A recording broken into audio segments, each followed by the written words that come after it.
নমস্কার, এসো গল্প শুনিতে তোমাদের আরও একবার স্বাগত।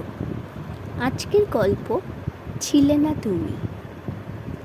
নারীর সবচেয়ে বেশি ভালোবাসা যে পুরুষ পেয়েছে, নারীর সবচেয়ে বেশি রাগ, অভিমান, ঝগড়া, খুনসুটিও সেই দেখতে পেয়েছে।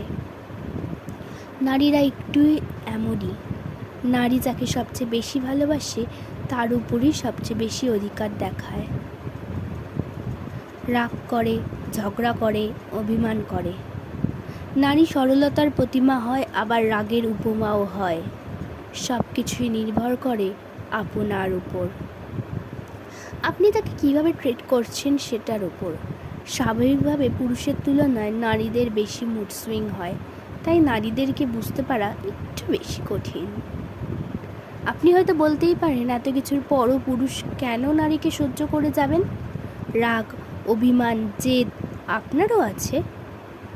শক্তিমত্তার বিচারেও তার চেয়ে সৃষ্টিকর্তা আপনাকে বেশি শক্তিশালী করে পাঠিয়েছেন। আপনি চাইলেই সেই শক্তি, রাগ, ক্ষমতা প্রয়োগ করতেই পারেন। আবার চাইলেই তাকে ছোট বাচ্চাদের মতো ট্রিট করতে পারেন। ক্ষমতার প্রলয় না দেখিয়ে ভালোবাসার চাদরে তাকে আবৃত করে রাখতে পারেন। হয়ে উঠতে পারেন তার প্রিয়তম পুরুষ, সবচেয়ে নিরাপদ আশ্রয়। বুদ্ধিমানরা তাই করে, কারণ তারা জানে নারীর উপর রাগ, অভিমান, কঠোরতা দেখিয়ে নারীর কাছ থেকে সব কিছু আদায় করে নেওয়া যায় না। তবে ভালোবাসা দিয়ে নারীর কাছ থেকে পুরো পৃথিবী আদায় করে নেওয়া যায়। নারী এমনই।